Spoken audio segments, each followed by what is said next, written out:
Hoje, os tsunamis matam milhares e varrem tudo o que há em seu caminho.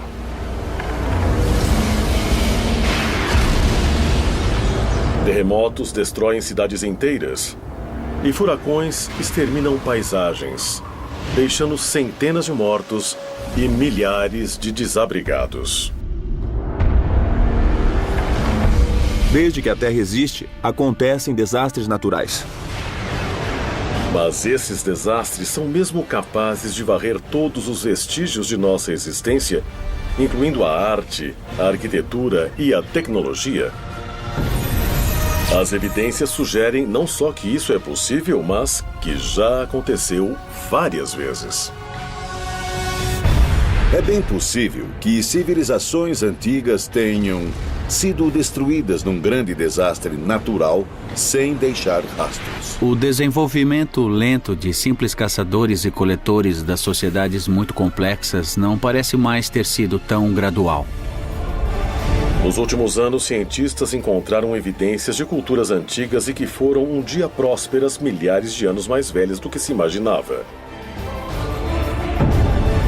Mas o que aconteceu a elas? Como elas desapareceram? E isso poderia acontecer de novo? A mãe natureza vai cobrar um preço muito alto por este planeta. Seria a grande ruína da humanidade. Estamos mesmo destinados a ser varridos da face da Terra e nos tornarmos só mais uma civilização perdida. Civilização perdida.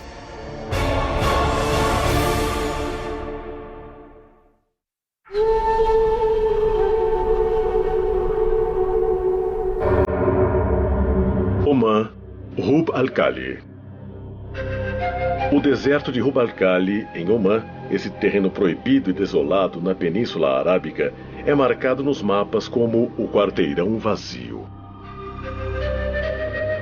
Suas areias que se movem e o calor escaldante são lar de aranhas bastante venenosas.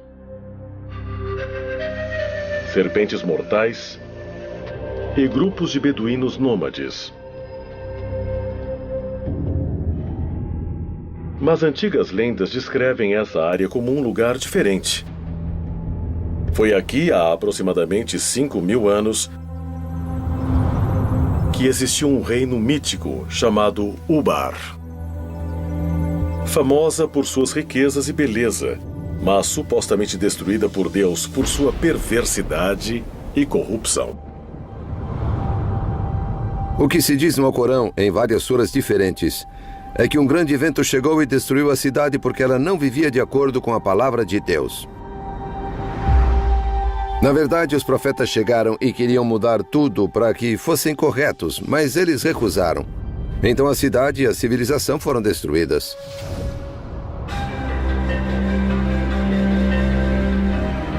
Durante séculos, historiadores e exploradores buscaram provas da existência de Ubar. Mas foi necessária uma combinação incomum de tecnologia espacial e arqueologia tradicional para encontrar evidências de que Ubar pode ter sido mais do que um mito. Em 1983, o arqueólogo amador Nicholas Klepp chegou à NASA com um pedido diferente, que resultou numa expedição conjunta à Península Arábica. Ele tinha acabado de ler sobre o uso de imagens de radar para mapear rios subterrâneos no Egito e queria saber se essa tecnologia poderia ser usada para encontrar uma cidade perdida se ele soubesse aproximadamente onde ela estava. A bordo da nave espacial Columbia, a tecnologia chamada de radar de imagens espaciais funcionava como uma máquina de raio-x subterrânea. Primeiro, as imagens eram gravadas no espaço. Depois, manipuladas digitalmente para revelar detalhes sutis não visíveis a olho nu, incluindo leitos de antigos rios e rotas de caravanas agora enterradas na areia. Eu nunca pensei que a cidade perdida pudesse ser descoberta do espaço. Mas eles começaram a persistir nisso, analisando as imagens que achavam que poderiam ser interessantes. Uma das grandes vantagens das imagens de satélite é que você pode ver uma região inteira para ter um contexto das imagens. Essa é uma imagem do radar da nave espacial de uma parte do sudoeste do deserto do Egito, parte do Saara, que agora é um dos lugares mais secos da Terra. Essa enorme mancha aqui é um rio, um antigo braço de rio da largura do Nilo, o atual Vale do Rio Nilo. Você percebe que dentro dela há um pequeno braço de rio passando por aqui. E se formos a este lugar em campo, ele é assim. Aqui estou eu no meio de um daqueles rios olhando um cânion de cima.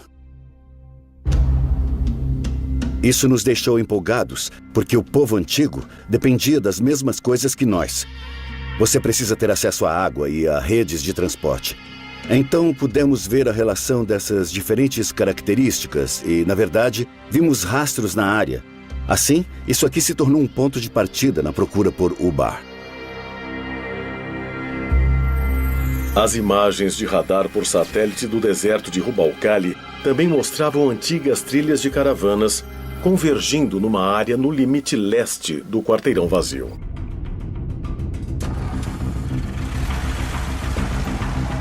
Usamos o que era uma tecnologia nova para pessoas comuns, o sistema GPS. Nós a usamos em combinação com a navegação de helicóptero para descobrir a estrada que vimos nas imagens em satélite e para segui-la pelo deserto. E isso foi extremamente emocionante. Dissemos, vamos ficar nessa área que tem essa montanha imensa e a água embaixo dela, ou uma fonte. E aterrissamos e eles disseram, bom, o que você acha desse lugar? E eu disse, nossa, olha só, você pode ver as estruturas. Isso corresponde à primeira parte do que um lugar antigo deve ter, feito de pedras, paredes, construções, esse tipo de coisa, e muita cerâmica para todo lado. Depois nós identificamos vários lugares que eram claramente importantes até hoje, e um deles era Ubar. Você tem que visualizar centenas de milhares de caravanas com centenas de milhares de camelos, burros e tudo mais, carregando suprimentos e materiais da costa por esse lugar em particular, na antiga Ubar. Esse era um posto de comércio para reunir caravanas de camelos que atravessavam o deserto.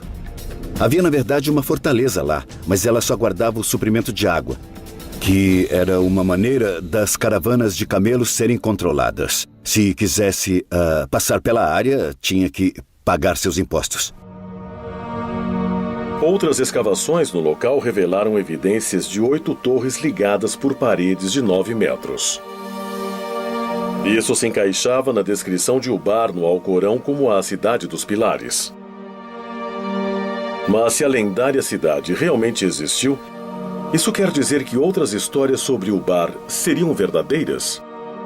Sua destruição por afundamento na areia, por exemplo.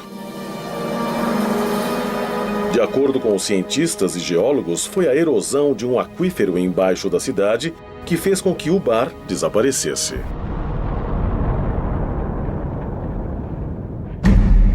A evidência arqueológica em torno do local parece indicar que, quando os suprimentos de água diminuíram, a fortaleza desabou com o escoamento. E as pessoas foram embora, muitas delas morreram. Foi o mesmo destino estranho retratado nas lendas antigas. Mas um evento tão bizarro poderia realmente varrer uma população inteira? Ele poderia destruir todos os vestígios de uma cultura, uma língua, uma civilização. De acordo com muitos arqueólogos e historiadores modernos, uma consequência tão devastadora não só é possível, mas também muito provável. Nós não sabemos muito nem sobre a história relativamente recente. Se você voltar 2 ou 3 mil, 4 ou 5 mil anos, depois da última era do gelo e talvez 1 ou 2 eras do gelo, tudo mudou. Até as civilizações humanas, organizações humanas, comunidades humanas, elas se perderam. Culturas mais antigas, particularmente as que não tinham escrita, são esquecidas frequentemente. Não há registro histórico, claro. E o único registro em potencial é o arqueológico. Então, isso exige que um arqueólogo encontre o que ficou para trás e depois reconstrua a história a partir disso. Durante décadas, os cientistas acreditaram que os seres humanos existem há aproximadamente 200 mil anos. e que o que chamamos de civilização surgiu apenas há poucos milhares de anos. Mas novas descobertas desafiam constantemente o que realmente sabemos de nossa própria história. A visão comum diria que você tem uma civilização quando descobre as primeiras cidades e as primeiras escritas. E isso aconteceu por volta dos anos de 3.500 a.C., no Iraque e na Mesopotâmia. E é nessa época que os bandos ou grupos de pessoas se transformam de caçadores e coletores em sociedades agrárias. Ou seja, quando puderam plantar a própria comida. Depois que isso aconteceu, eles puderam se estabelecer em um lugar. E é nesse assentamento da humanidade é que nós começamos a falar no conceito de civilização. Nós sabemos muito bem até um certo ponto, talvez dezenas de milhares de anos. Também sabemos muito bem dos estudos evolucionários sobre em que época os humanos deveriam estar por aqui. E essa brecha entre haver humanos e as civilizações que estudamos bem é grande. Então existe uma questão excitante sobre desde quando há civilização. Mas se o Bar realmente existiu, quantas outras cidades antigas estão enterradas, esperando ser encontradas? E uma vez descobertas, o que vamos encontrar? Talvez a evidência de nosso próprio passado. Ou vamos encontrar pistas para a nossa futura destruição?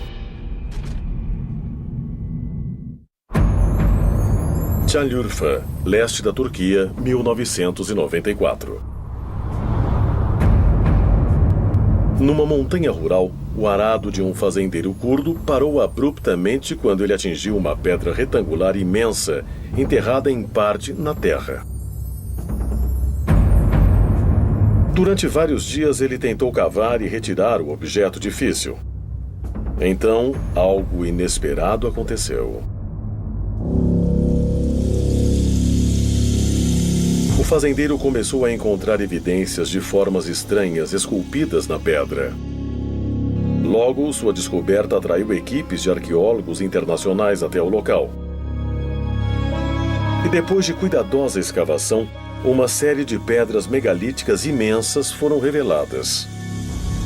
E nelas havia relevos incrivelmente bem preservados de animais, incluindo javalis, raposas, bovinos e várias aves, muitas não nativas da região. Estes são desenhos perfeitamente executados.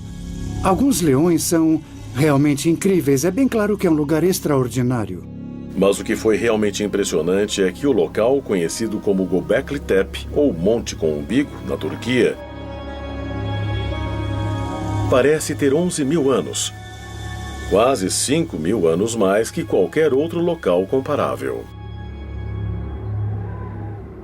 Göbekli Tepe é um ponto de virada. O que ele significa para os arqueólogos é que nós temos que estender, expandir nossa definição de civilização para incluí-lo.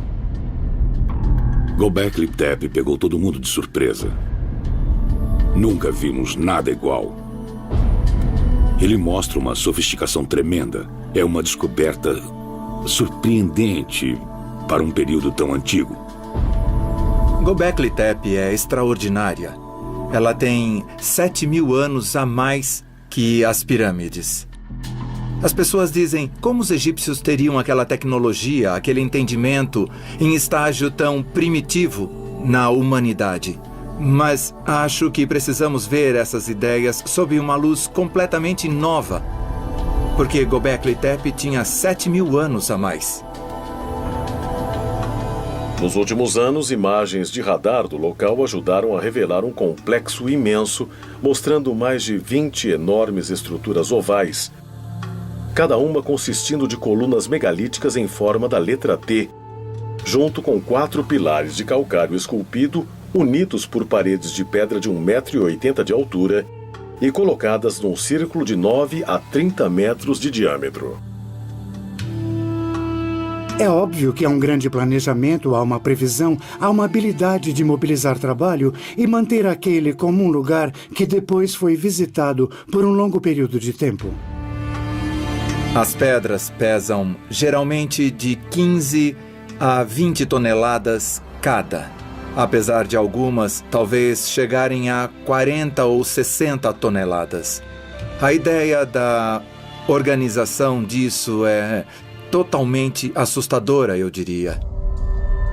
É claro que você teria que ter centenas, se não milhares de pessoas envolvidas nesse projeto de construção.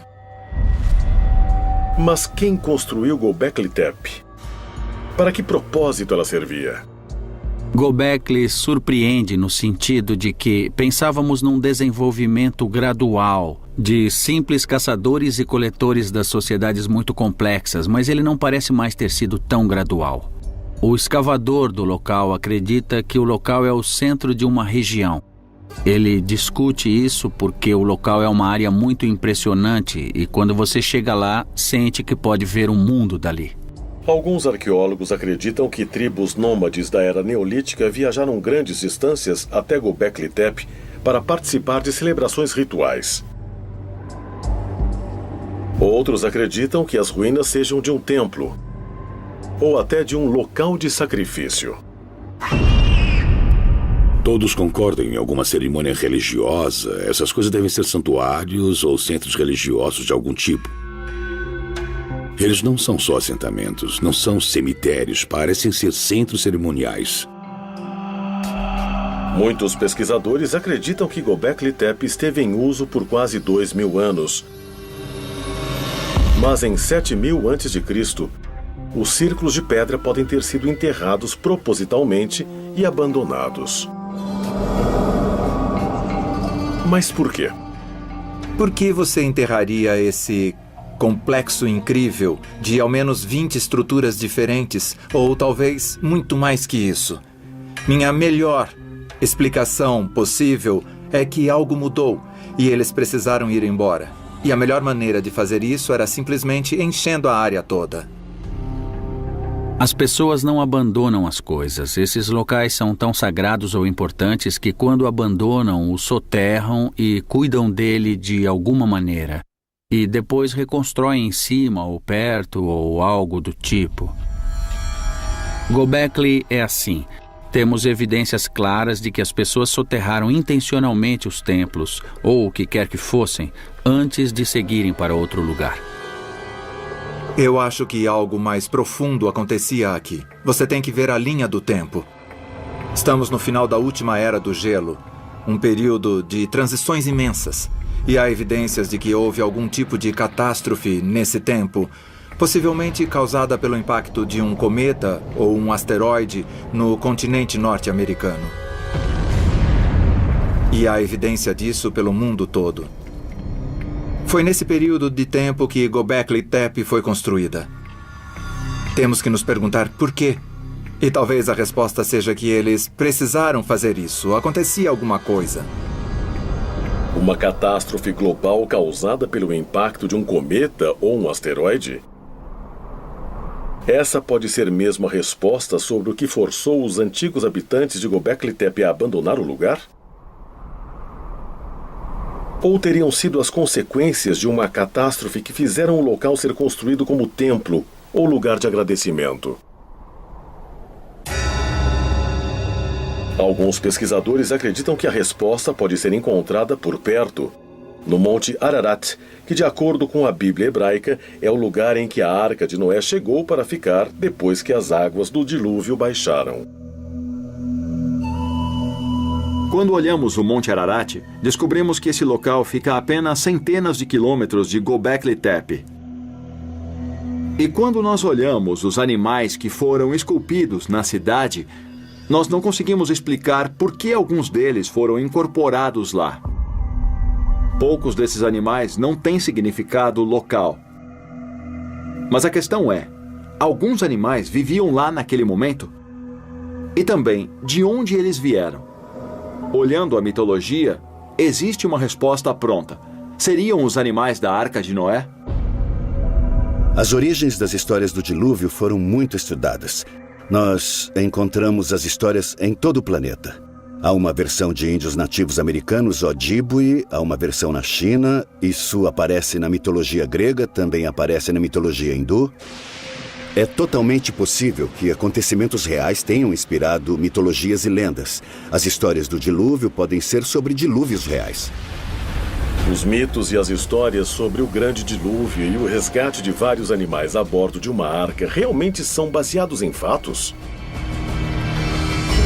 Talvez a resposta possa ser encontrada no estudo de outras civilizações perdidas e no que elas podem revelar sobre o passado misterioso e o futuro incerto da humanidade. –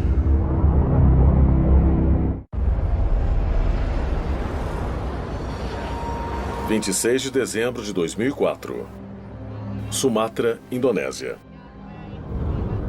Um mega terremoto de magnitude 9.1, gerado a centenas de quilômetros no Oceano Índico, desencadeou um tsunami devastador. Em minutos, mais de 230 mil pessoas morreram e mais de 2 milhões ficaram desabrigadas.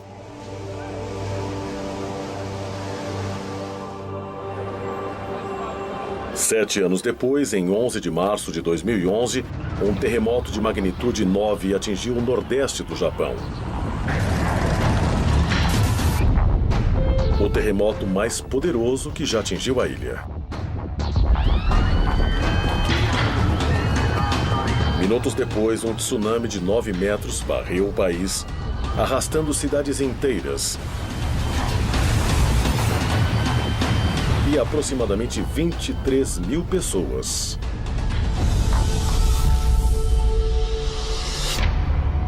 Mas se cidades modernas, com equipamentos de prevenção a desastres modernos, podem ser varridas em questão de minutos, esse também poderia ter sido o destino de muitas civilizações antigas e agora perdidas. Desde que a Terra existe, acontecem desastres naturais. Tsunamis, terremotos, erupções vulcânicas.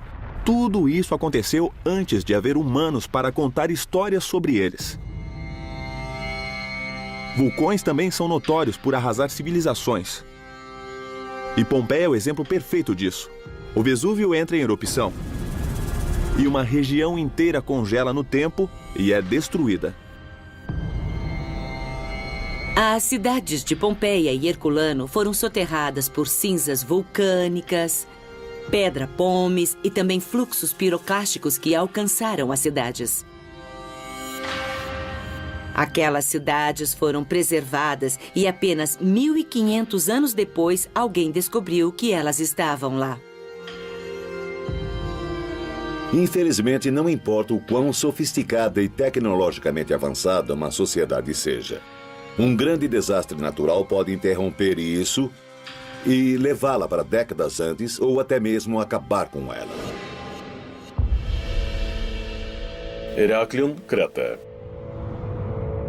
Em 1894, o linguista e arqueólogo britânico Sir Arthur Evans chegou a essa ilha no mar Egeu para traduzir várias tábuas de argila recém-descobertas que se imaginavam ser de um período grego antigo. O que Evans descobriu, no entanto, chocou historiadores em todo o mundo. O escrito hieroglífico não era grego, mas de uma civilização desconhecida de 5.000 a.C. 3 anos depois, Evans liderou uma expedição que desvendaria o que ficou conhecido como o Palácio de Knossos.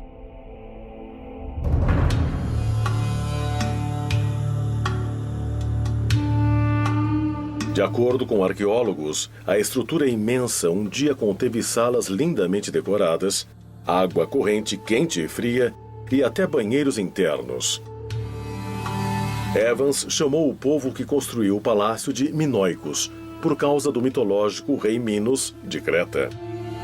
A civilização minoica era a superpotência do leste do Mediterrâneo na Era do Bronze. Tinha uma frota enorme e fazia comércio com praticamente todos os povos do Mediterrâneo.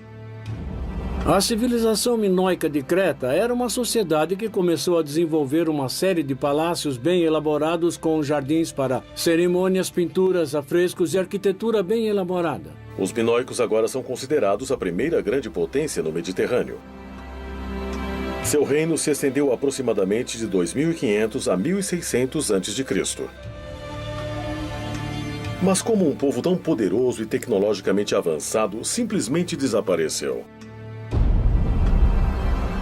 Muitos pesquisadores acreditam que a resposta possa ser encontrada examinando uma das maiores erupções vulcânicas da história da civilização na ilha de Thera, 112 quilômetros ao norte de Creta. A erupção de Thera aconteceu em 2 ou 3 fases no período de alguns dias ou algumas semanas. O que achamos que aconteceu é que houve alertas suficientes porque não encontramos esqueletos em Thera, como encontramos em Pompeia e em outros lugares. As pessoas devem ter tido a chance de deixar a cidade. Mas o resto das pessoas, por exemplo, em Creta, não podia esperar que a erupção do vulcão as afetasse como realmente afetou. Na vulcanologia, falamos em diferentes tipos de erupções vulcânicas, desde as brandas, geralmente com fluxos de lava, a erupções plinianas, e também temos as ultraplinianas, se forem muito grandes. A erupção de Thera foi uma erupção pliniana, ou talvez até ultrapliniana, foi muito explosiva. Essa erupção incrivelmente explosiva destruiu muito da ilha. O céu escurece, a nuvem da erupção se espalha e começa a depositar cinzas. O que é encontrado até em lugares como Rhodes e o sudoeste da Turquia. Em outras direções, a evidência da erupção pode ter sido sons de explosões ouvidas ao longe no momento. Agora acredita-se amplamente que a violenta erupção vulcânica em Thera gerou um imenso tsunami que foi na direção das cidades portuárias de Creta. O que temos aqui é uma maquete do mar Egeu no leste do Mediterrâneo e do vulcão de Thera. Então, o que vamos ver é o que acontece logo depois da erupção do vulcão. Primeiro, há o que chamamos de onda de preenchimento, quando a caldeira do vulcão desaba. Ela forma um vazio no mar e aí a onda começa a se espalhar e se mover em direção à ilha de Creta. Era exatamente aí que os minoicos viviam. Essa é a onda inicial, ela começa a se espalhar. Aqui é Creta e em 20 ou 25 minutos a onda alcança Creta. O tamanho da onda, ao atingi-la, acaba variando entre 4 e 9 metros. Para entender como deve ter sido para os minoicos, podemos ver o que aconteceu no Japão em março de 2011. É um tsunami imenso e vemos diariamente o impacto na sociedade. Claro que os japoneses podem superar, mas eles não estavam sozinhos. O mundo inteiro ajudou. Imagine os minoicos naquela época sem ter a quem recorrer.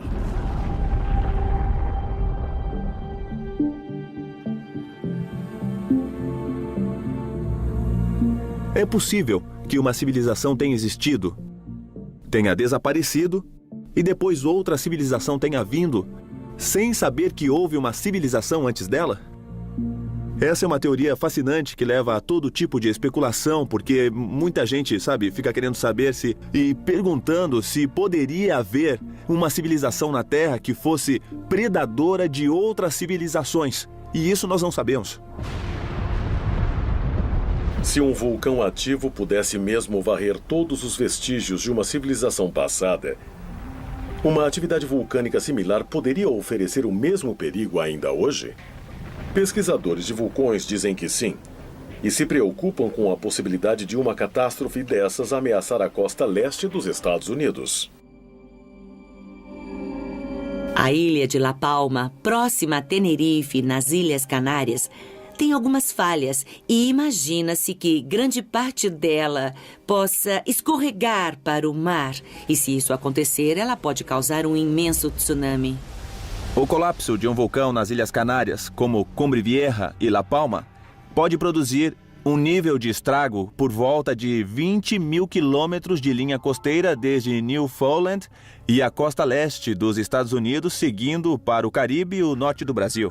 O que as maquetes dizem é que quando as ondas chegarem à costa leste dos Estados Unidos, elas estarão por volta de 10 ou 20 metros de altura. Então, é a altura da onda que nós vimos em Sumatra em 2004, depois do terremoto lá, e que nós vimos no Japão depois do terremoto de 2011. Mas um desastre natural, como uma erupção vulcânica, um terremoto ou um tsunami, pode realmente destruir todos os vestígios de uma civilização? Destruí-la tão completamente que mude a história da humanidade por séculos? Talvez a evidência possa ser encontrada em uma tumba antiga cheia de ouro, localizada numa cidade costeira do Mar Negro.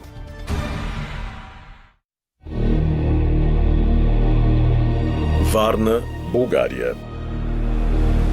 Durante séculos, essa cidade de veraneio no Mar Negro atraiu viajantes e negociantes de toda a Europa e do Oriente Médio. No século II d.C., os romanos se aproveitaram da primavera quente do local para construir uma série de banhos públicos. Mas nenhum desses visitantes, nem mesmo os locais, sabiam do segredo que havia enterrado bem abaixo da cidade. Um segredo que mudaria a história europeia para sempre depois de revelado. Tudo aconteceu no final do outono de 1972. Havia um plano de fazer uma construção na área industrial de Varna. E eles escavavam tudo para a colocação de cabos de eletricidade. Um operário, Reicho Marinov, estava cavando um buraco de 1,20 m quando viu o que pensou ser um antigo artefato de cobre. Marinov levou a peça para casa por segurança. E depois de algumas semanas, alguém da aldeia disse a ele: "Oh, puxa, mas que coisas interessantes você encontrou." E o diretor do museu de Daugopol foi à casa desse operário. Quando viu tudo, ele ficou absolutamente chocado. No dia seguinte, arqueólogos do Museu de Varna, incluindo Alexander Minchev, foram ao local da construção e ficaram impressionados com o que encontraram.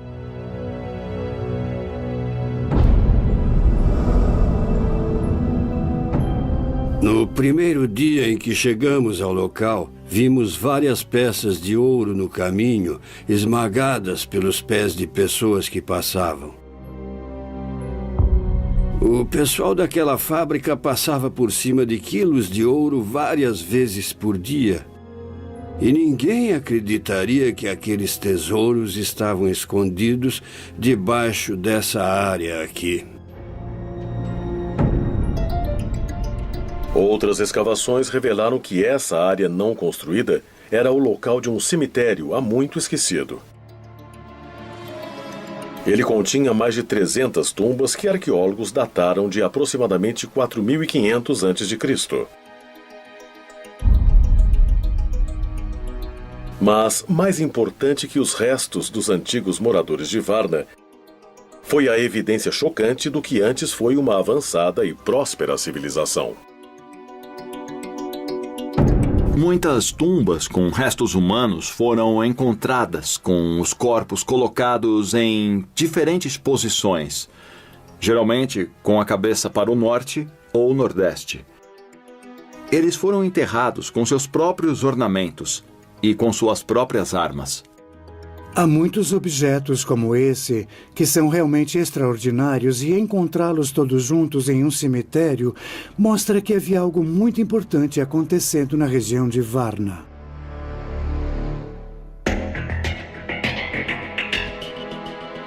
Dentro das tumbas havia mais de 15 mil artefatos de design complicado incluindo machados de cobre, de jade e quantidades significativas de joias em ouro. A tumba 43 de Varna é uma tumba especial porque é uma das mais ricas. É de um homem com idade entre 45 e 50 anos. Alguns objetos são realmente incríveis e um deles é uma cobertura para pênis de ouro. Tem tudo a ver com a potência sexual, o poder masculino e a fertilidade. Há isso de um lado e de outro há um simbolismo político, a clava de ouro. Não há nada como essa combinação de simbolismo político e sexual em nenhum outro lugar do mundo. O ouro é um indicativo de status. É um material raro, chama a atenção, não mancha, é durável. Ele tem todas essas propriedades que o tornam um bom indicativo de status social e ostentação. Apesar dos arqueólogos terem encontrado objetos de ouro em muitas tumbas, a maioria deles estava concentrada em algumas poucas. A descoberta inesperada de Varna destruiu a visão dos antigos europeus que os historiadores tinham. Nos assentamentos que conhecemos de 1000 a 2000 anos antes de Varna, há objetos e geralmente são objetos lindos. Mas não são tantos de status e não há muita diferença entre as famílias. Pode-se dizer que há 8 tumbas realmente ricas dentro de 300. Então é uma concentração significativa. Acreditava-se que, durante o período pré-histórico, as pessoas fossem iguais. Elas trabalhavam juntas, dividiam tudo que podiam colher e não havia diferença. Nenhuma diferença social, nada. Eles deviam ser como nós. Eles apreciavam ouro e também joias, tinham ferramentas muito úteis. Então, sim, eles não eram diferentes de nós, eram iguais. Evidências sugerem que Varna servia como um centro de comércio pré-histórico que transportava armas de cobre a regiões até na França e na Espanha, aproximadamente 1500 anos antes de centros similares de comércio na Mesopotâmia. Varna é também ligada a armamentos, guerras e batalhas, porque nessas tumbas nós encontramos grande quantidade de armas, machados, lanças, pontas de flechas. É muito fácil ver que a potência está sempre ligada à guerra. Antes de Varna, claro que conhecíamos outras sociedades complexas que agora sabemos que são da Era do Bronze. Descobriu-se Stonehenge, que também era considerado uma dessas sociedades complexas, mas Varna tem ao menos 3.000 anos mais que Stonehenge. O desenvolvimento da civilização é uma longa história e achávamos que tínhamos muitos desses sinais no Egito, na Mesopotâmia, em Creta, mas Varna vem antes de todas elas. O surgimento da civilização europeia começou nesse lugar. Debaixo desse solo, por milhares de anos, a história manteve seus segredos. Eu nem imagino o que teria acontecido se não tivéssemos encontrado Varna e tivéssemos todas essas coisas abaixo de nossos pés. Mas o que ainda é um mistério é como a população de Varna desapareceu por volta de 4100 a.C. Ficou provado que, em algum ponto do 5º milênio, provavelmente por volta de 4200 a.C., houve uma mudança dramática no clima. E, por causa disso, o nível de água subiu, junto a temperaturas muito mais altas. Por causa disso, as condições para a agricultura ficaram bem pior do que antes. A mudança climática, talvez uma mudança que causou seca e fome, pode ser a causa do desaparecimento de Varna? Recentemente, escavações arqueológicas em locais no Oriente Médio forneceram novas informações. Muitos arqueólogos e estudiosos acreditam que tais descobertas ajudarão a resolver o mistério sobre o que realmente aconteceu a Varna e a outras cidades perdidas. Mas há aqueles que apontam para evidências diferentes e mais incríveis. Evidências de desastres naturais e cataclismos de proporções globais e até nucleares. Evidências que sugerem que nosso tempo pode estar acabando.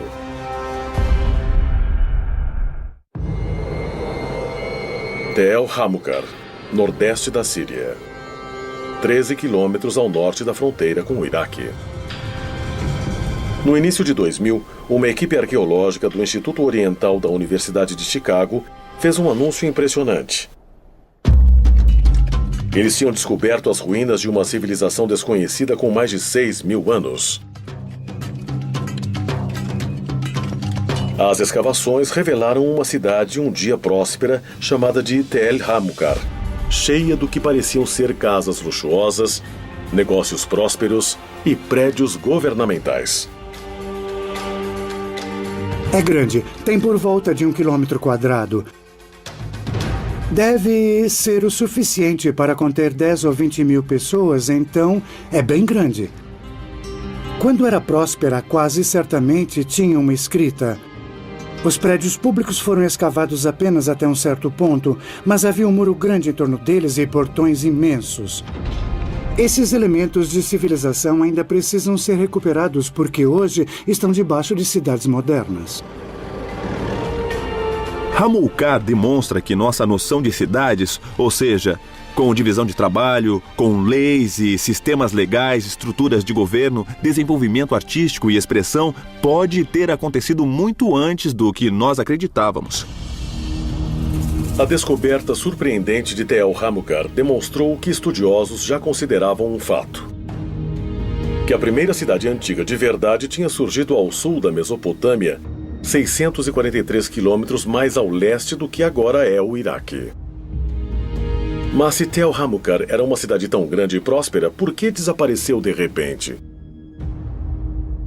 Por volta de 3.500 a.C., eles tiveram um mau dia. Houve claramente um dia em que aconteceu um ataque. Durante esse ataque, o povo de Hamukar foi vencido. Sua cidade foi destruída e, quando ela voltou mais como uma pequena aldeia e nunca mais se recuperou do ataque. Parte desse assentamento do 4º milênio antes de Cristo foi incendiada. A última contagem que vi falava em 12 esqueletos. Eram esqueletos que não tinham sido formalmente enterrados, pelo que sei.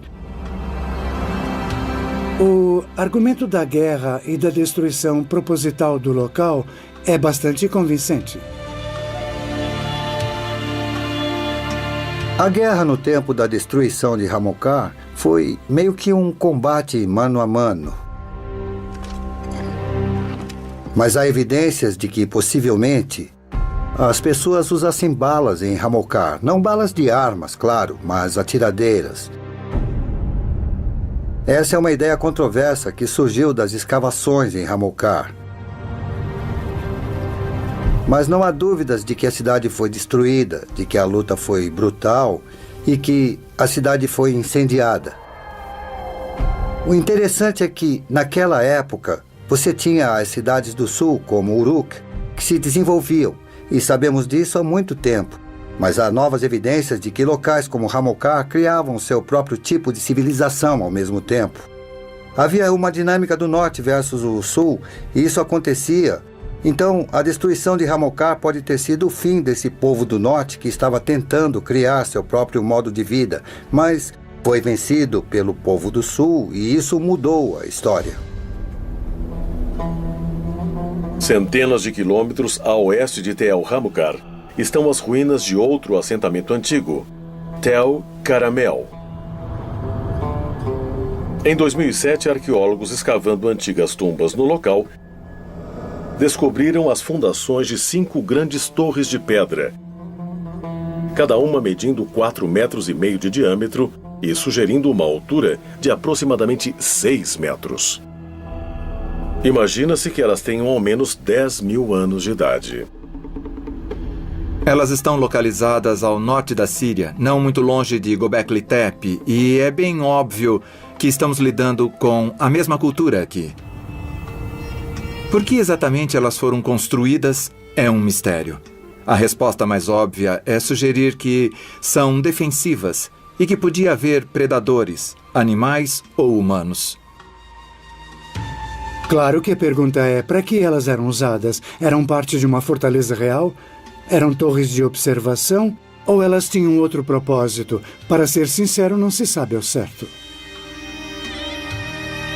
Tel Caramel, ao noroeste da Síria, é um local importante porque nos dá a primeira evidência de estruturas permanentes construídas em pedra por um grupo de pessoas que data de antes do que eram conhecidas como as mais antigas estruturas na cidade de Jericó por volta de 2000 anos. O que Caramel mostra bem claramente é que temos que abrir mão da ideia de que houve um processo na transformação para o Neolítico. Eu poderia listar muitos outros lugares onde você tem culturas locais distintas que parecem bem elaboradas em seus próprios termos, mas bem diferentes umas das outras. Não é um desenvolvimento, são vários desenvolvimentos, sendo que alguns foram mais bem-sucedidos que outros. A maioria dos estudiosos acredita que Tel Caramel e Tel Hamukar foram destruídas por exércitos invasores do sul da Mesopotâmia. O conflito era endêmico no mundo antigo. Não era só uma guerra à toa e irracional, mas era direcionada ao aumento das cidades, à tomada de mais territórios, mais cidades subordinadas, mais pessoas para pagar impostos. Mas a guerra territorial pode ter sido o motivo dessas cidades um dia grandes terem sido destruídas? Recentemente, outra teoria, infinitamente mais audaciosa, foi proposta. Talvez Tel Caramel e Tel Hamukar tenham sido vítimas de uma explosão nuclear bizarra e espontânea. Em 1972, cientistas do Gabão, na África, descobriram evidências de um evento nuclear dentro de uma mina de urânio. Foi descoberto por causa de nosso conhecimento dos subprodutos de reatores nucleares.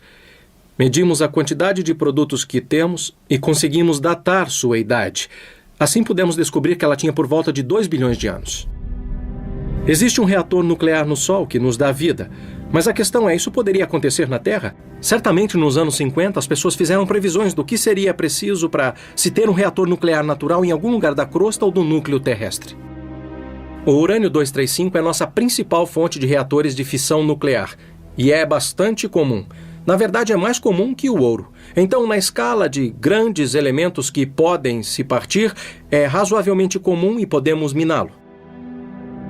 Então, se quer que uma reação nuclear aconteça, os dois fatores principais seriam densidade de urânio suficiente e algo para desacelerar os nêutrons. Uma das melhores fontes para desacelerar nêutrons e ter uma reação em cadeia é a água. E nessa área em particular, no oeste da África, você tem essa combinação certa de água suficiente, urânio denso suficiente e temos um reator nuclear. O que pode acontecer com um reator natural é um desastre na escala de Chernobyl. Uma liberação de radiação que poderia afetar a saúde das pessoas. Uma explosão de fissão nuclear que pode acontecer com urânio em um cenário natural é certamente algo que você não quer que aconteça. Mas ela é tipicamente subterrânea.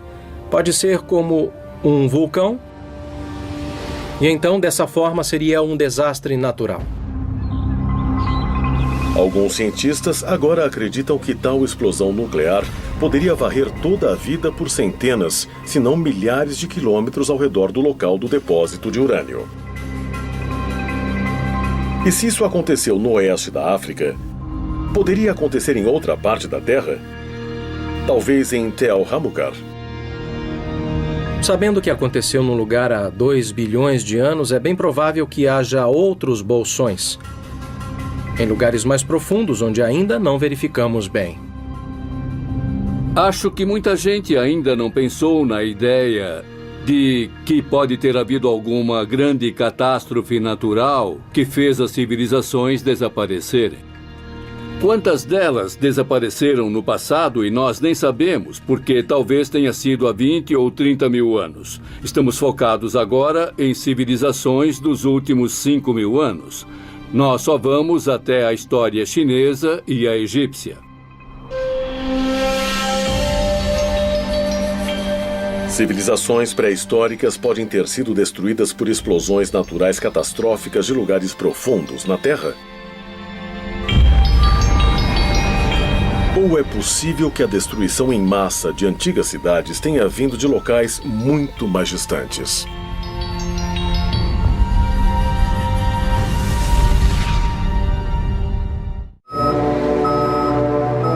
21 de dezembro de 1968, missão da NASA Apollo 8.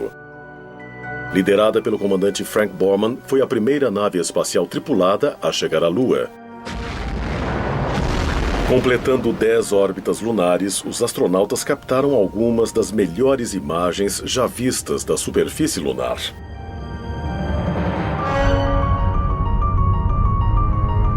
As fotografias mostram a Lua totalmente marcada por milhares de enormes crateras, evidências que sugerem a alguns que a Lua um dia foi lugar de atividades vulcânicas violentas.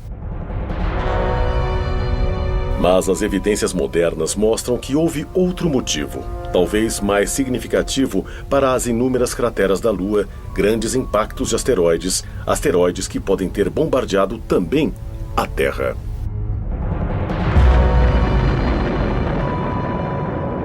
Não é o homem na Lua, são crateras na Lua. E na história da Lua e na história do mundo, deve haver muito mais objetos que atingiram a Terra e depois atingiram a Lua.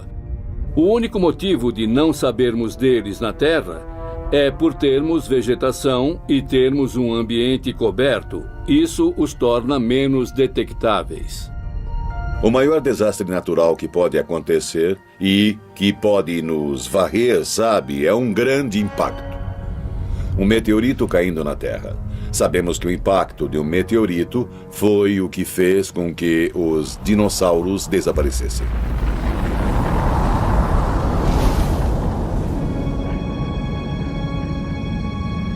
Nós estamos hoje na beira da cratera do meteoro, um local de impacto de meteorito bastante famoso no norte do Arizona.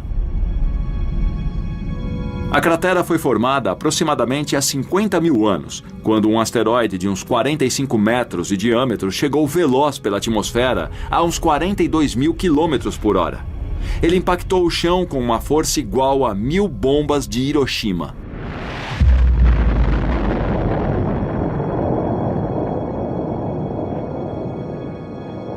Depois do impacto, só restou a cratera. Essa cratera hoje mede uns 1.250 metros. Tem 4 quilômetros de circunferência e 167 metros de profundidade. Isso é como ter o monumento de Washington dentro dela, e o topo do monumento estaria na altura da borda da cratera. Então, se um evento como esse ocorresse numa área tão populosa como Nova York, estimamos que a área com perda de vidas poderia chegar a mais de 16 quilômetros. Em junho de 2002, aconteceu algo que pode ter sido um alerta para todos nós. Um asteroide do tamanho de um campo de futebol passou entre a Terra e a Lua. Ele cobria 1/3 do espaço até a Lua. Nós nem sabíamos que ele estava lá até depois de ter passado por nós. Se ele caísse no Pacífico, poderia varrer o sul da Califórnia com um tsunami. Algo com um poder tão destrutivo passou tão perto da Terra e nem sabíamos que ele estava lá até ter passado direto por nós. Não podemos deixar esse tipo de perigo passar despercebido no futuro. Em 2005, a NASA começou a mapear os maiores asteroides conhecidos no espaço e que tinham possibilidade de atingir a Terra. Eles são conhecidos como objetos próximos à Terra. Um objeto próximo da Terra é um cometa ou um asteroide no espaço perto da Terra, nas cercanias da Terra. Tecnicamente é um objeto que pode estar entre 40 e 5 milhões de quilômetros da órbita da Terra. Os tamanhos dos objetos podem ir de uma bola de golfe a um quarteirão de uma cidade e até mais. Vários meteoros do tamanho de bolas de beisebol entram na atmosfera da Terra diariamente e queimam na atmosfera superior. Apenas asteroides de ao menos 30 metros de diâmetro têm a chance de atingir a superfície de nosso planeta. Um dos impactos mais recentes de um asteroide com a Terra aconteceu em 30 de junho de 1908, na região de Tunguska, na Sibéria russa. Um objeto de 30 a 40 metros chegou na atmosfera da Terra, e a pressão da atmosfera na parte da frente do asteroide pequeno foi tão maior que a pressão na parte de trás que ele foi esmagado e explodiu uns 6 quilômetros acima da superfície da Terra.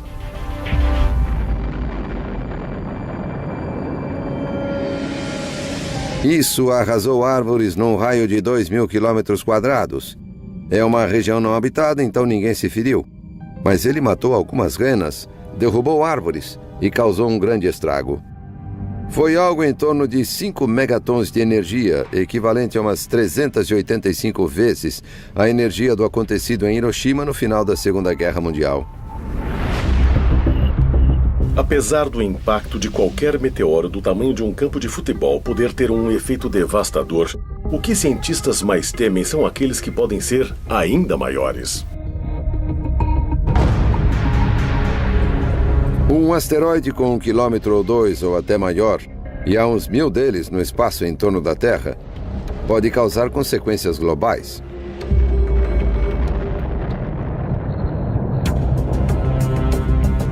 Mas esse não é o grande problema.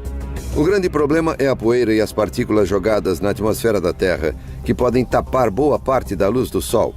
Pode haver uma chuva ácida, tempestades de fogo, quando algumas dessas partículas caem na Terra, causando incêndios globais. E a fuligem contribui para a poeira e impede boa parte da fotossíntese, necessária para a vida das plantas e, claro, aos animais que vivem dessas plantas.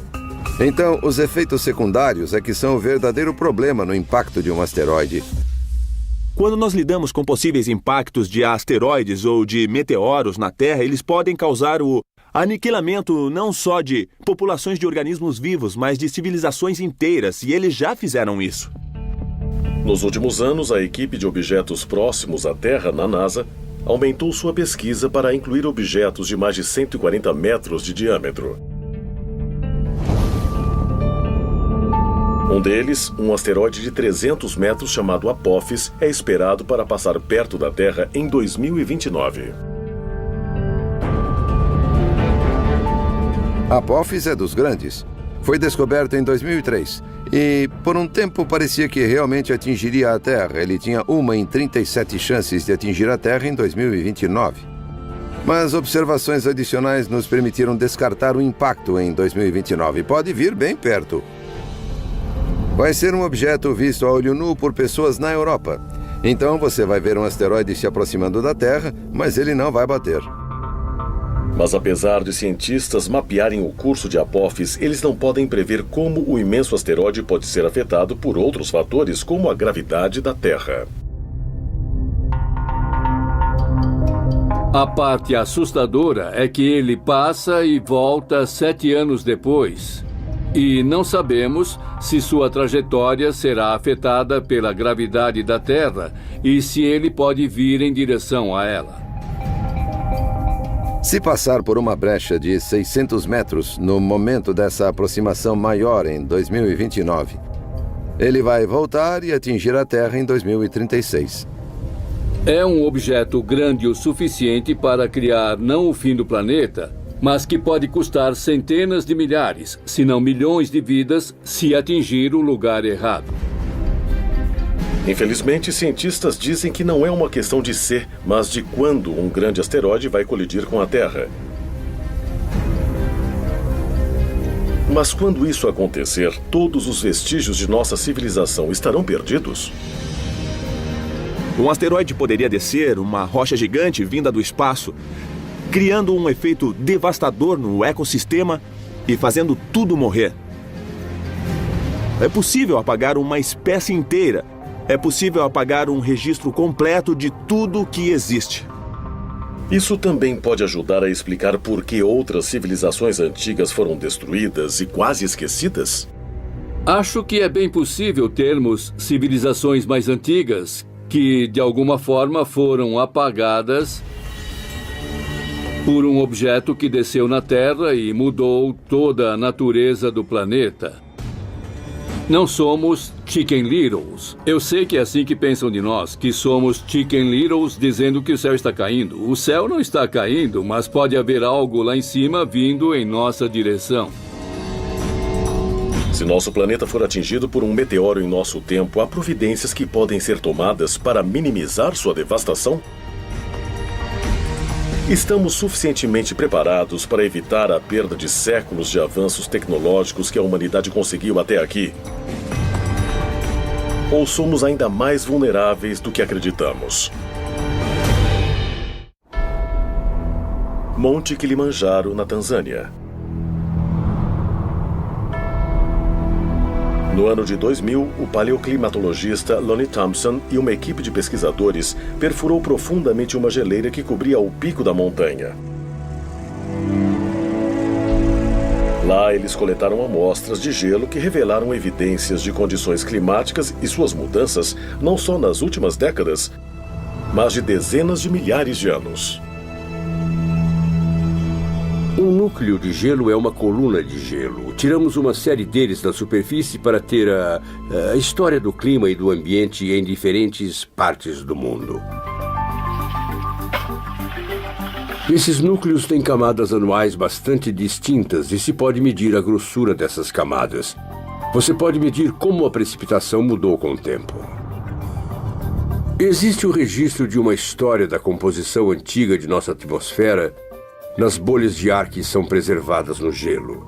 Então, agora temos história de 800 mil anos de pesquisas de coisas como dióxido de carbono, metano, óxido nítrico. Você pode até ver micro-organismos presos no gelo. Nós ressuscitamos organismos que estiveram no gelo por mais de 50 mil anos. Então, tudo que está no ar é arquivado no gelo. Então, o que vemos lá são períodos de calma e depois períodos em que há cataclismos.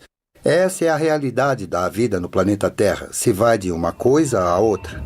Universidade de Ohio, fundada em 1870. Guardados aqui em imensos freezers na Universidade de Ohio, há amostras de gelo que Thompson coletou de geleiras por todo o mundo. Temos mais de 7 mil metros na sala agora. É a única coleção tropical de gelo no mundo. Temos núcleos lá do Kilimanjaro, temos gelo de Franz Josef Land no Ártico Russo. Temos uma boa coleção de gelo do Himalaia e do Tibete. O núcleo mais antigo perfurado numa região montanhosa do oeste da China. Ele tem mais de 750 mil anos. Esses núcleos de gelo nessa prateleira vieram do Planalto de Bruce, na Península Antártica. Eles foram perfurados ano passado e serão cortados e depois processados no laboratório. Um recente estudo de amostras de gelo sugere que um evento climático forte ocorreu na Terra por volta de 5.200 anos atrás.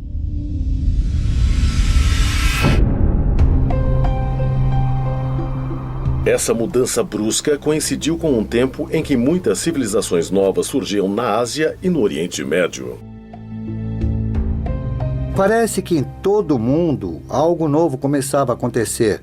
E uma das minhas curiosidades é por quê? Por que aconteceu naquele tempo? Por 100 mil anos vivemos perfeitamente vidas felizes como caçadores e coletores. E de repente as coisas mudaram. O que pode ter feito isso acontecer? Você deve procurar um denominador comum. E o que une todas as sociedades agrárias é o clima.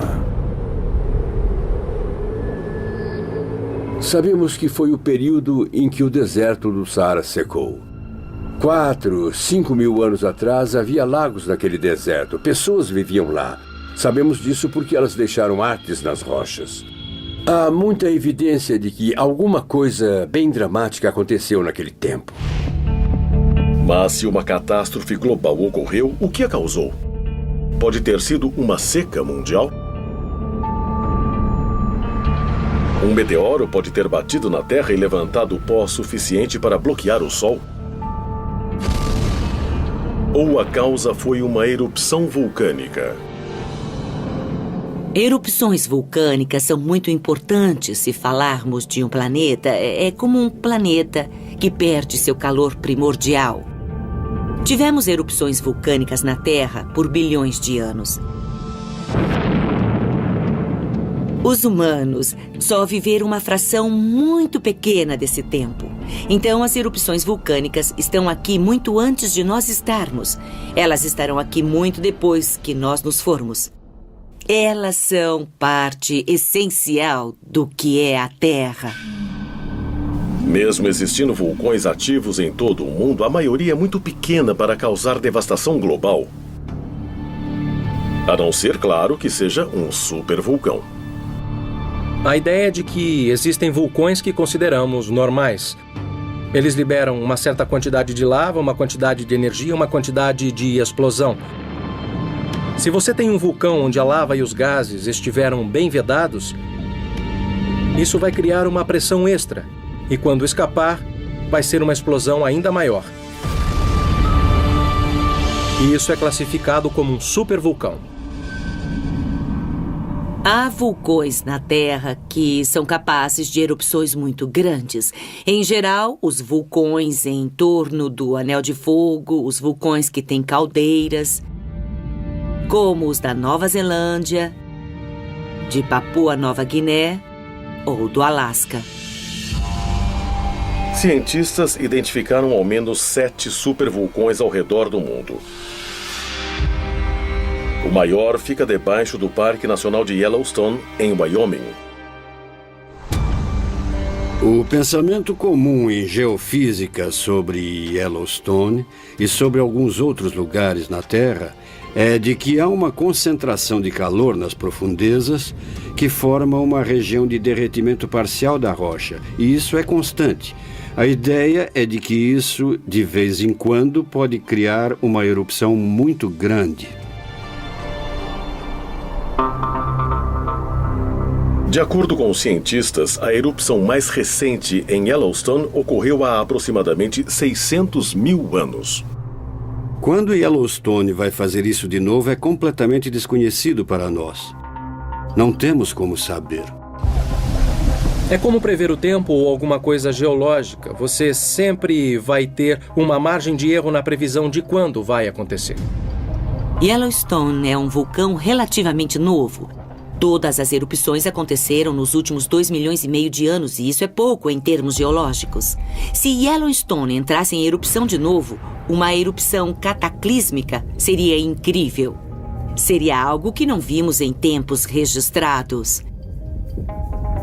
O Monte St. Helens pareceria uma bobagem comparado ao que Yellowstone poderia fazer. Isso teria efeitos globais no clima. Resfriaria a temperatura média da Terra e devastaria o oeste dos Estados Unidos. Cobriria tudo de cinzas.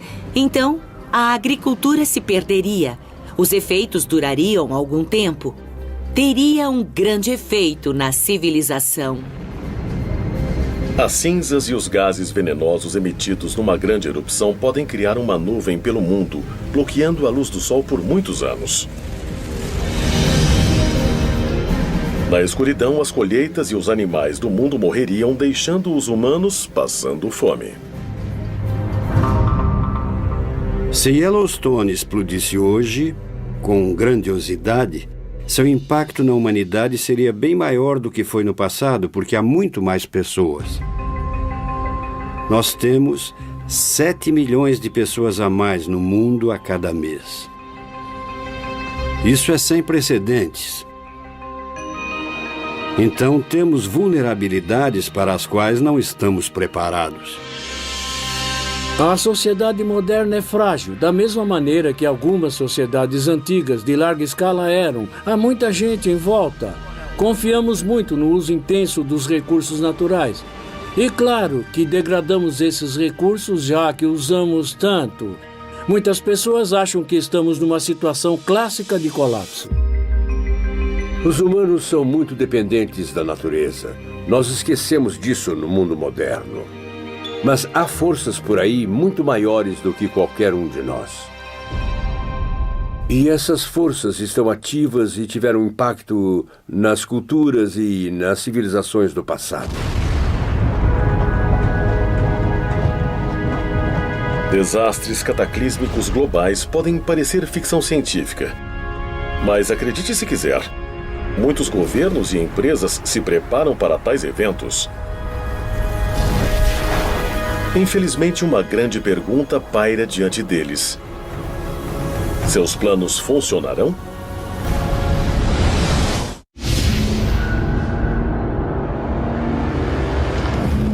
Cientistas nos dizem que nosso planeta sofreu grandes reveses no passado. E durante esses eventos, o número de plantas e de espécies animais se reduziram a poucos sobreviventes. Mas se a civilização como conhecemos de repente chegar ao fim, toda a nossa cultura e tecnologia realmente desapareceriam? Há muitos exemplos na história de povos do passado que tinham tecnologias ou entendimentos que se perderam. O mais famoso, claro, é o da Biblioteca de Alexandria, no Egito. Com a destruição dessa biblioteca nos primeiros séculos da nossa era, enormes conhecimentos acumulados de antigos foram perdidos. E não era só o registro dos egípcios, claro, era da maior parte do mundo clássico. O que acontece a uma civilização se todo o seu conhecimento reunido for destruído? Nós nunca vamos saber que grande civilização nós poderíamos ser hoje, porque a Biblioteca de Alexandria foi destruída. Havia tanto conhecimento, especificamente muito conhecimento médico, que os egípcios tinham e que não temos mais. Nós já recuperamos muito dele, ou talvez redescobrimos muito dele, talvez. Mas quanto mais avançados seríamos se não tivéssemos perdido isso e esperado para redescobrir alguma dessas coisas? É bem possível que descobertas e partes de conhecimento dessas sociedades antigas estejam perdidas para nós para sempre. Claro que nunca vamos saber, já que não temos como descobrir isso.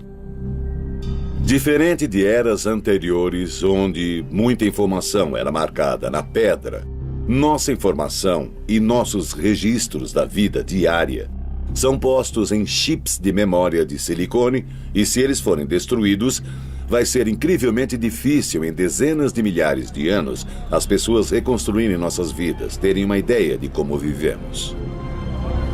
Ironicamente, talvez a arte pré-histórica em rochas tenha mais chance de sobreviver num futuro previsível do que muito de nossa tecnologia moderna atual.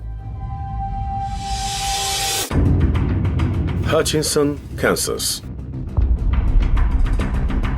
200 metros abaixo da cidade há um imenso depósito com o tamanho de 35 campos de futebol. Em 1959, dentro de uma mina de sal, o depósito subterrâneo de Hutchinson foi aberto como maneira de guardar em segurança documentos e bens importantes do governo durante a Guerra Fria. Ele é conhecido como o Depósito Eterno e talvez seja a maior cápsula do tempo conhecida no mundo. O subterrâneo não é sempre o melhor lugar para guardar valores, mas tem algumas qualidades muito importantes. Há uma temperatura muito estável e muitas reações químicas. As reações de desgaste dependem da temperatura e de suas flutuações. A umidade também tem um papel importante. Se você tiver uma umidade estável, particularmente que não seja muito baixa nem muito alta, ela age como um maravilhoso conservante. Esse é um dos motivos dos museus serem mantidos em temperatura e umidade estáveis.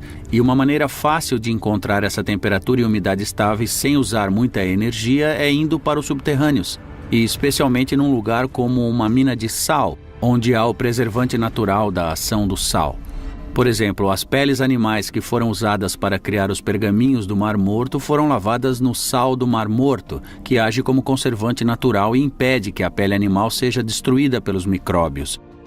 Esse é um dos motivos de ainda termos esses materiais hoje. Entre itens raros e valiosos guardados no local estão as cópias originais de muitos filmes populares e programas de televisão, assim como fotografias históricas e documentos importantes. Com uma temperatura natural constante de 20 graus, as cavernas subterrâneas fornecem condições quase perfeitas para a preservação. Para qualquer civilização, até mesmo para a nossa, se tem uma coisa que você quer preservar, é melhor enterrar num depósito ou colocar numa caverna onde não esteja exposto à natureza. Descobriram-se cavernas por todo o sul da Europa contendo desenhos e pinturas pré-históricas muito bem preservados. Os mais velhos e mais elaborados foram descobertos em 1994 no Vale Ardèche, na França. Cientistas datam a arte dentro da caverna Chauvet em 30.000 a.C. A caverna é uma das mais decoradas da maior era do gelo que encontramos. E isso é impressionante. Nunca tínhamos visto uma desse tamanho naquela região. É incrivelmente rica, há umas 400 pinturas e gravuras de animais. Lindas representações de cavalos, rinocerontes, ursos, uma enorme gama de imagens. Essas são imagens extraordinárias de animais que não pareceriam fora do lugar em galerias modernas de hoje. A idade e a qualidade das pinturas na caverna Chauvet puseram em dúvida tudo o que se conhecia e se acreditava antes sobre a existência do homem nesse planeta. Elas são vistas como as obras de arte mais antigas criadas por humanos. O interessante na caverna Chauvet é que estamos lidando com Homo sapiens que estão tentando representar pensamentos e ideias abstratas nas paredes das cavernas bem antes da invenção da escrita e bem antes de qualquer definição de civilização. A questão é, por que fizeram isso? Esses artistas antigos criaram sua arte em paredes de pedra dentro de cavernas para as protegerem para futuras gerações? Daqui a 30.000 anos, os únicos vestígios de nossa existência seriam os que estão guardados em segurança nos subterrâneos? Algo gravado em pedra, se estiver no ambiente certo, facilmente dura milhares, se não talvez milhões de anos, se for num local subterrâneo. Numa ilha remota norueguesa, 240 metros ao sul do Polo Norte, e a quase 120 metros de profundidade numa montanha de areia, está o Depósito Global de Sementes Svalbard. Seu propósito é ser uma segurança contra a perda acidental da vasta gama de plantas e plantações de comida da Terra. Mais de 20 milhões de sementes são armazenadas aqui. As sementes são guardadas em minas de carvão abandonadas, que são locais muito estáveis. Algumas sementes podem durar muito tempo, outras precisam ser plantadas para crescer e depois serem colhidas. Então, não é um ambiente estático. Lá, as sementes têm de ser constantemente renovadas e constantemente trocadas por outras de todo o mundo. Acho que o banco de sementes é feito expressamente para um evento que destrua a civilização.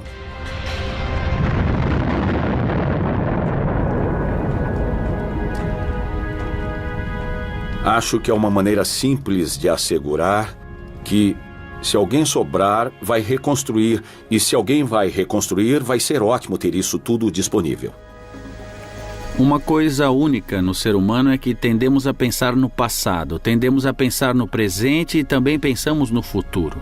Podemos imaginar o que queremos passar para os nossos netos.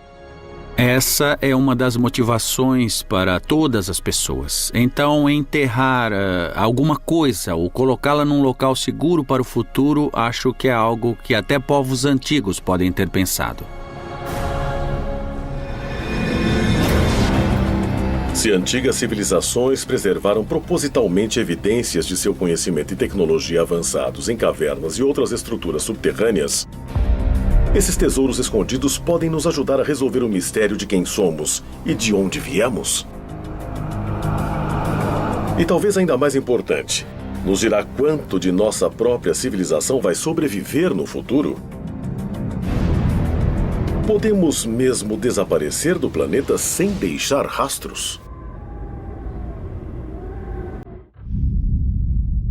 O planeta Terra, de acordo com os cientistas, foi formado há aproximadamente 4 bilhões e meio de anos. Mas a maioria dos estudiosos acredita que a humanidade só existe durante os últimos 200 mil anos. Mas é possível que esses estudiosos estejam errados? As civilizações humanas teriam existido na Terra centenas de milhões de anos atrás e depois perderam suas evidências enterradas debaixo da superfície do nosso planeta? Acho que é possível, visto que a pré-história humana é medida em milhões de anos e estamos agora medindo a civilização em dezenas de milhares de anos, que haja uma brecha de algum tipo de civilização que podemos ter perdido. Há uma grande questão pelo fato de ter havido civilizações no passado que simplesmente sumiram sem deixar rastros. 1 milhão de anos atrás, 100 milhões de anos atrás, você ainda está só a uma fração de toda a vida da Terra.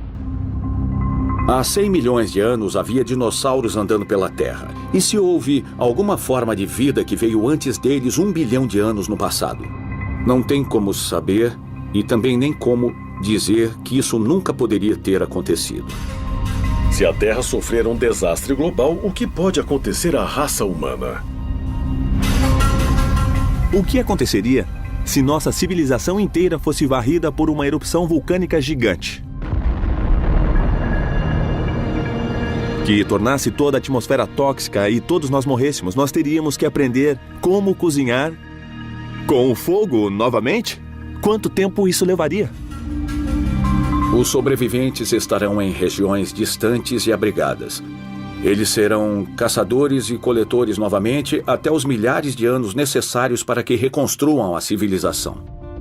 Se antigas civilizações forem mesmo perdidas, é possível que vestígios da sociedade de hoje também sejam enterrados debaixo da terra e sejam esquecidos. Pegamos Chernobyl, por exemplo, se virmos como a construção moderna se deteriorou rápido. Em 50 anos, muito da infraestrutura se deteriorou significativamente. Se alguém anunciasse hoje, Nova York, vão todos embora, abandonem a cidade. Daqui a 1000 anos, ela estaria soterrada por escombros debaixo d'água. A maioria dos prédios já teriam desabado há muito tempo. Tem mais um fator aí, os 10 mil anos. Não imagino que possa existir alguma coisa que alguém reconheça. Você teria que saber o que procura para encontrar.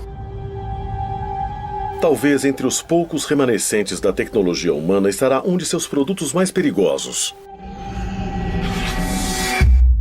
o lixo nuclear.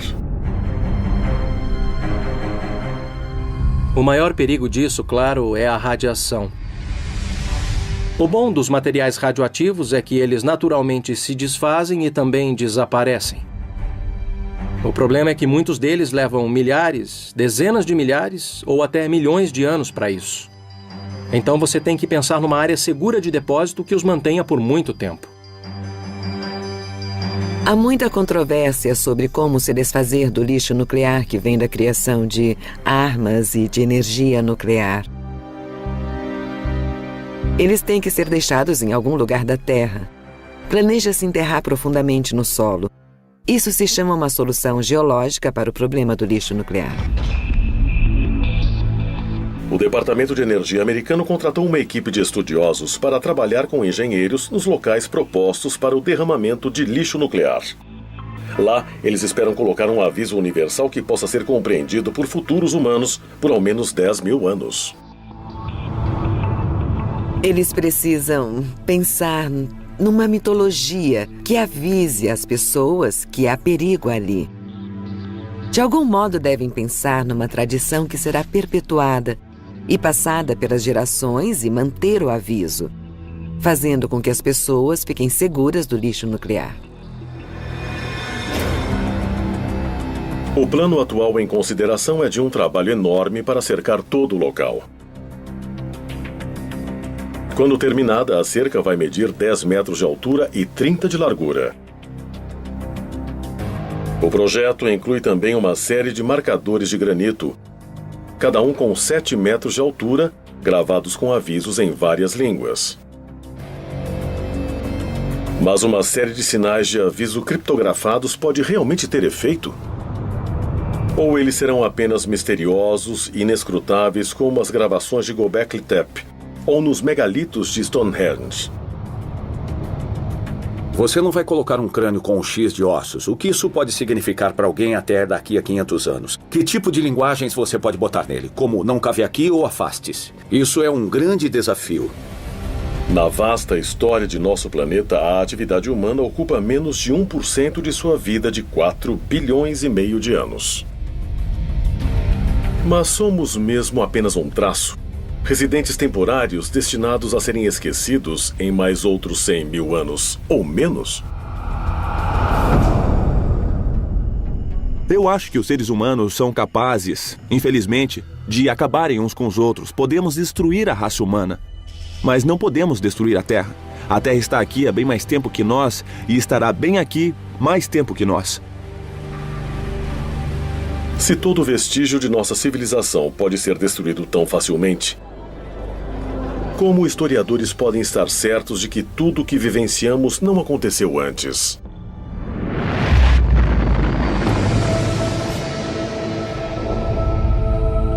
Estamos revendo datas o tempo todo. E acho que, em algum estágio, evidências que provavelmente já estão por aqui vão começar a nos fazer perceber que pode ter havido outras civilizações. Algo que provavelmente nós não reconhecemos nesse momento. A data de origem das coisas vai cada vez mais para trás, seja da cerâmica, dos assentamentos, do uso do fogo, o que for. Nunca nos fixamos numa data e dizemos que não pode ter acontecido antes, porque inevitavelmente outras evidências surgirão.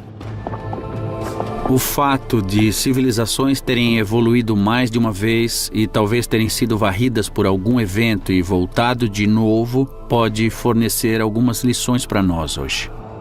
O fato é que um verdadeiro estudioso vai perceber que quanto mais informações tivermos, mais vamos perceber que não sabemos nada sobre o mundo.